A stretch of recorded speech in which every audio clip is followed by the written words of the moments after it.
இன்றைக்கி நம்ம வீடியோவில் என்ன பார்க்க போகிறோம்னா பாகற்காய் பிட்லை பார்க்க போகிறோம். அது செய்கிறதுக்கு நான் 2 கப் அளவுக்கு பாகற்காய் விதையை நீக்கிட்டு எடுத்து வச்சுருக்கேன். ஒரு மீடியம் சைஸ் லெமன் அளவுக்கு புளி எடுத்து அதை ஊற வச்சு எடுத்து வச்சுருக்கேன். தாளிப்புக்கு கொஞ்சமாக கடுகு, 1 டீஸ்பூன் உளுத்தம்பருப்பு, 2 வரமிளகாய், கொஞ்சம் கருவேப்பிலை. நம்ம ஃப்ரெஷ் மசாலா இடிக்கிறதுக்காக 3 வரமிளகாய், 2 டேபிள் ஸ்பூன் அளவுக்கு தனியா, 1 டேபிள் ஸ்பூன் கடலைப்பருப்பு, 1 டீஸ்பூன் சீரகம், அரை டீஸ்பூன் மிளகு, 2 டேபிள் ஸ்பூன் அளவுக்கு தேங்காய் துருவியது, சின்னதாக ஒரு கட்டி வெல்லம், 1 கப் அளவுக்கு துவரம்பருப்பு எடுத்து அதை வேக வச்சு வச்சுருக்கேன். அதோட 2 கட்டி பெருங்காயம் போட்டு வேக வச்சு எடுத்து வச்சுருக்கேன். உப்பு தேவையான அளவு, எண்ணெய் தேவையான அளவு. இப்போ எப்படி செய்கிறதுன்னு பார்க்கலாம். ஒரு கடாய் வச்சுட்டேன். இதில் ட்ரையாக வறுக்கிறதெல்லாம் வறுத்துக்கலாம். மிளகாய், மல்லி, கடலைப்பருப்பு, சீரகம்,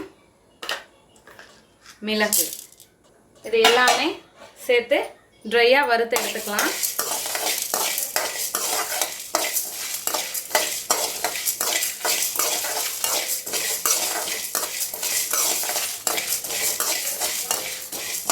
நல்லா வாசனை வர வரைக்கும் வறுத்துக்கோங்க.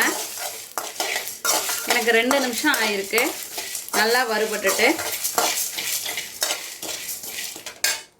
இப்போ இதோட தேங்காய் துருவுனது அதையும் சேர்த்துக்கலாம். சேர்த்து ஒரு 1 நிமிஷம் போல் வறுத்துக்கோங்க. நல்லா வறுபட்டுட்டு எல்லாம். இப்போ ஃப்ளேமை ஆஃப் பண்ணிடலாம். இப்போ ஆறுனதும் இதை பொடியாக இடித்து எடுத்துகிட்டு வந்துடலாம். இப்போ ஒரு மண் சட்டி எடுத்துக்கிட்டேன். இப்போ நம்ம மசாலா அரைச்சி எடுத்துகிட்டு வந்தாச்சு. இப்போ சட்டி சூடானதும் அதில் 1 டீஸ்பூன் எண்ணெய் சேர்த்துக்கலாம். இதில் பாகற்காய்,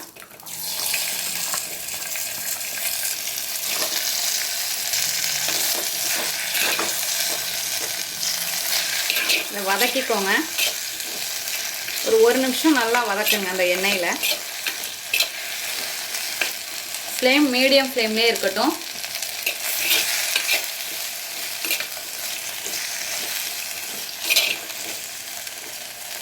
உப்பு தேவையான அளவு சேர்த்துக்கோங்க. சேர்த்துட்டு நல்லா கலந்துக்கலாம்.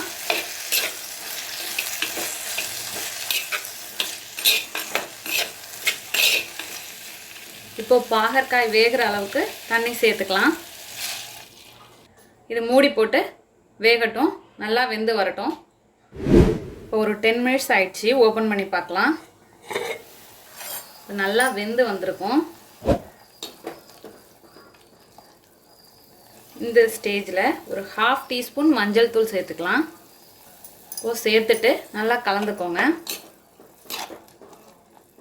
இப்போ இதோட புளி தண்ணி கெட்டியாக கரைச்சிக்கோங்க.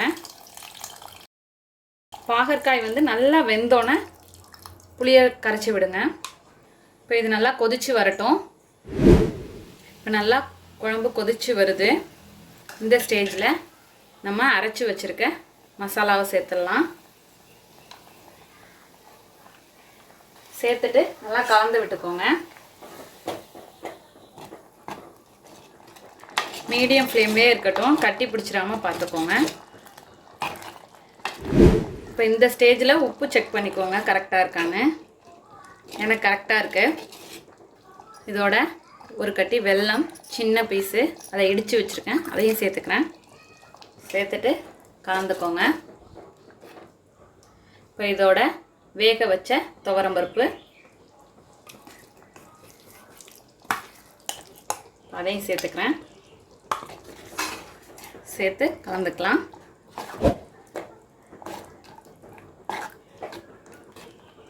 நான் பருப்போடையே வேக வைக்கிறப்பயே பெருங்காய கட்டி 2 பீஸ் போட்டிருக்கேன். அதனால் தூள் தேவையில்லை. இப்போ இது நல்லா கொதிக்கட்டும். அதுக்குள்ளே தாளிச்சிடலாம்.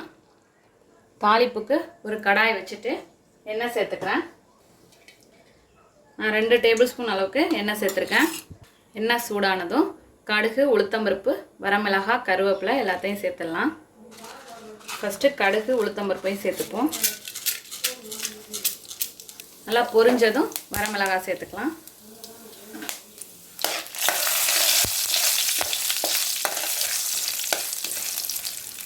நான் உடச்சி சேர்த்துக்கிறேன்.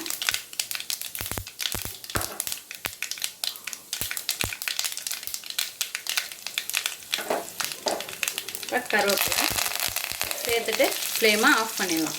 அவ்வளோதான். இப்போ குழம்பு கொதிக்கிறப்ப நம்ம தாளித்து வச்சுருக்கிறத சேர்த்துடலாம்.